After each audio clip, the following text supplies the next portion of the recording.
Yitzi, this question has been bothering me all year long. And you've waited till now? Let me tell you why I've been waiting until now to ask this question, because this week Parashat Behar begins with the Mitzvah of Shmita, and this year is Shmita. And when you look at the Psukim, there's a very big question that comes to mind, especially in regards to how we understand Shmita today, which is preventing ourselves from doing any work in the land, from plowing the land, from harvesting the land, from seeding the land. We don't do any of it. We stop ourselves. We strike from any work that has to do with the land, as in Hebrew, Shvita is a strike. Shmita is stopping yourself, preventing yourself from doing that work. We know it also from Shabbat, where we prevent ourselves from doing any melacha. We stop ourselves, we strike from melacha. Therefore, there is no outcome. Nothing has been done on Shabbat or on Shmita. However, when you look at the Psukim themselves, Shmita seems to be something a little different than that, because in the Psukim, when HaKadosh Baruch Hu commands Moshe about Shmita, Hashem says, ושבתה הארץ Shabbat LaHashem, that the land will strike, the land will rest. And when you hear those words, the first thing that comes to mind should be, therefore, the land will not grow anything. The land won't do anything. The land is striking. Just like when we strike, we don't do anything. Also, the land should strike. And that's what seems to be the meaning in the beginning. But then when you continue reading, suddenly you understand that the land is not really striking. Rather, it will give food, and then you can eat that food. That you can actually eat from the land and what the land gives out. So the question is, what exactly is Shmita? Is Shmita the land striking, the land resting, shovet from doing anything? Or is Shmita we are striking from working the land, we are not doing anything? What is Shmita really about? Yeah, it's interesting because the Torah does mention that we shouldn't work in the land, but it seems to be sort of just a result from the fact that the land is resting. The land is resting, so don't bother it. It's like when you tell someone to, he's sleeping, so don't make noise. It's not about you, it's about the person who's sleeping. It's about the land that's resting. That's why you shouldn't do anything. And therefore, as you're saying, it's really surprising when suddenly the land isn't resting at all. It's actually producing fruit. It's actually producing food that you can eat and you should eat and everyone can eat from. So if what it actually means is that we need to stop working the land, then we really need to understand why the Torah chooses those words of Shabbat haaretz, calling it as a rest for the land, as a Shabbat for the land. What is it actually trying to teach us about Shmita? But maybe the Torah is trying to teach us something really important here. Shmita is maybe not really about, you're working so hard for 6 years, you should take a break sometimes and rest and not work. We have Shabbos once a week where we stop from what we're doing. Maybe here the Torah is shifting our focus. No, it's not about you. Maybe that's why we need Shmita, is to remember that it's not about us. It shifts here the focus to the land and saying, yes, all year, every year, you're working the land is serving you. In general, the entire reality around you, you're using it for your needs, for what you want to achieve. You're chasing the next goals, you're running here, you're running there.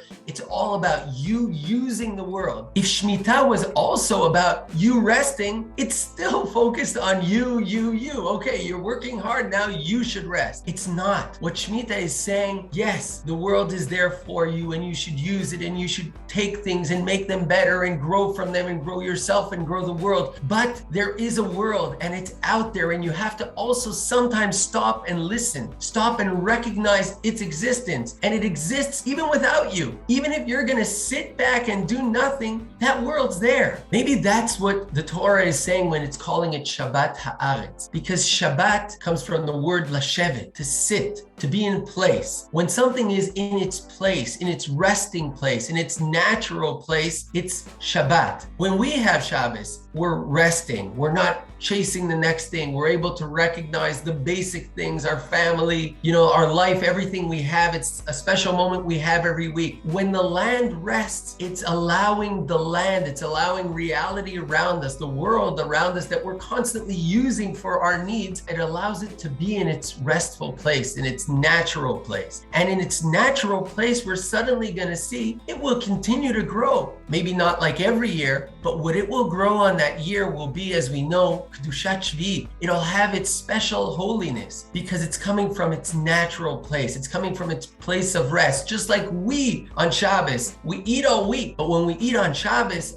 that's already a holy meal. It's something different. Everything we do on Shabbos, some of these things we do the rest of the week, but on Shabbos, because we're not trying to chase it and move it and run it, we're allowing it to be. We're shifting our focus from being active to being passive, to taking in, to listening, listening. It's like someone who's constantly talking, and he never stops to listen. Stopping is not about him not saying anymore so he can rest from what he was speaking. It's about him not speaking so he can suddenly start listening to everything that's around him. Maybe that's what the Torah is teaching us here. The reason we need Shmita, yes, on Shmita, what's going to happen is we're going to stop working. But the reason we need this so bad is because we've got so used to chasing and moving and doing, and we run everything. And when we stop this 1 year and we listen to the world and we recognize the world and its presence and everything it has, even without us touching, it suddenly changes everything. When we go back to doing things and working the land, we look at this entirely differently, as almost a partnership between the world that Hashem created for us and between our role to take this world and use it and develop it and bring it to the next place. Yes, exactly. I think, like you're saying, that there's a very important message being taught here in Shmita and also regarding Shabbat. Usually when we do things in the world, many times we say to ourselves, I'm going to do X, Y, Z in order to get to there. And if I won't do these things, I won't get there. And if I do get to the outcome that I want to get to, I say that's because of what I did. And many times we look at the world through this cause and effect relationship where only if you do X, Y, Z, that's when these things will happen. But Shmita and Shabbat teach us the exact opposite, that everything in the world has to do with what you do, but also part of the outcome depends not only on you, but on what HaKadosh Baruch Hu wants for the world and what HaKadosh Baruch Hu has planned for the world and other factors that come into consideration that you are not part of. And in order to be able to recognize that, to recognize the fact that you are not in charge of everything and that you are not the cause of everything that happens, you have to take that step back and pause from everything you do and look at the world, look at what's happening and see how the land grows by itself, how the land can grow without you. And once it does grow, once it does produce the food, suddenly everybody is equal and everybody can take from that land equally because it has nothing to do with you. And then Shabbat haaretz lachem lochla, anyone can take from that land, anybody can take from there because there is nothing that you specifically donated to that outcome that you can claim, therefore it belongs to me. And this is probably the most important message in Shmita and also one of the main messages in Shabbat, that again, we have our mission to bring into the world. We discussed this many times. We have our melacha that we have to fulfill. We have the work that we have to do, but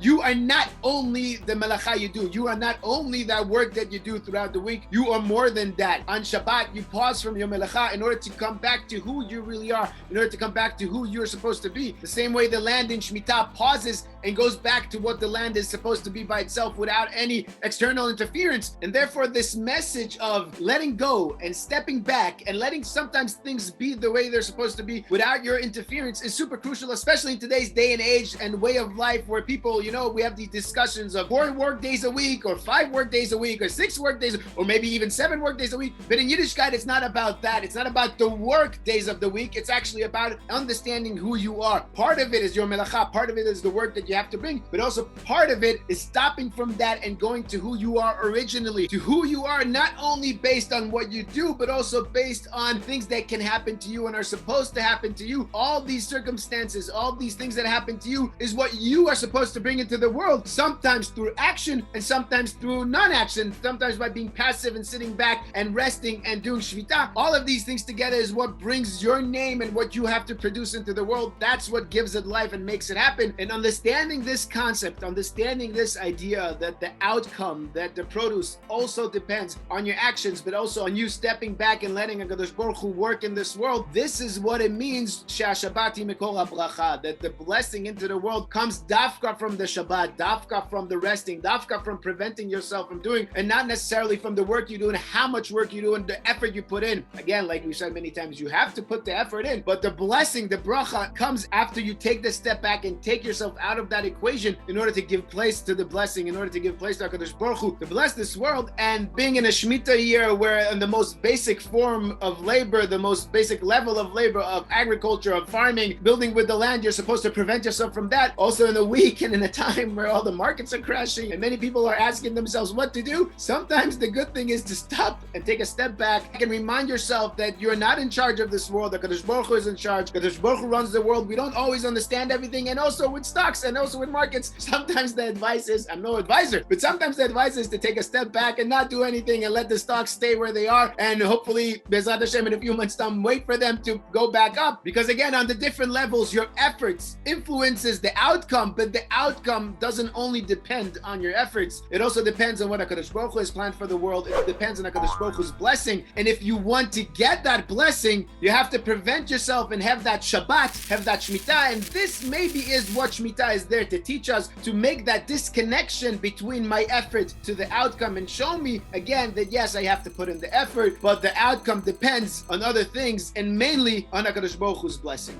Yeah, this is so true. So many times in life, we think that, we have a responsibility to do something. So we push and push and push and push, and we can't let go because it's our responsibility to make sure this succeeds. But we don't realize that sometimes that's actually ruining everything. And this is in so many areas in life. In chinuch, sometimes in education, we're trying to educate. We want our child to be a certain way. So we try to push and push and push. That's great. It's great to educate, but sometimes you need to give room for the child to grow, for the child to learn, for the child to make mistakes sometimes and grow from there. Not everything in the world can we push and push and push and get it to where it needs to get to, because as you're saying, we just play one part in the role. We have a responsibility, but we have to recognize that there's a lot of things happening besides for us. And maybe that goes back to the first responsibility we ever got to. Back in Sefer Bereshit, when it says that we were put on this world le'ovda u'leshomra. I know what le'ovda is, to work the land. But what is leshomra? To protect the land. Protect from who? Protect from us? Meaning, what does it mean le'ovda u'leshomra? But maybe it's exactly what we're saying. If it was just le'ovda, we'd think that it's all about our work. Leshomra, when you have to protect something, it means that something has an existence other than yourself. All you need to do is just keep it. Just protect it. Just leave it. Don't ruin it. So that combination between le'ovda on the one hand and lishomra, which also reminds us of shmirat Shabbat, shamor v'zachor, lishmor, to keep. There's something that has existence. All you need to do is hold on to it. You have to, on the one hand, le'ovda, on the other hand, lishomra. Both Shabbat and Shabbat ha'aretz really teach us that and help us live our life in a better way. Beautiful, beautiful, especially in weeks like this with markets like these. Sometimes we have to remind ourselves of these ideas that again, that everything that happens in the world is first of all guided and by HaKadosh Baruch Hu and ran by HaKadosh Baruch Hu, and we have to do our efforts, but also we have to remind ourselves that we are not in charge of the outcome, and we can just hope and pray to get the outcome we want. But after that, it's all up to HaKadosh Baruch Hu, and we have to do our best. But we're out of time, so we'll have to end here. As usual, if you've enjoyed these videos, please feel free to like them, comment below, subscribe to the channel if you haven't yet subscribed, and help us grow it. For the ones in Chutz La'aretz who will be reading Parshat and Moed Shabbos, we'll link last year's video, and Shkoyach Yitzi. Shkoyach Tuvia, Shabbat Shalom. Shabbat Shalom and B'sorot Tovot for all of Am Yisrael. We're talking Torah videos on different topics. Check out our YouTube channel.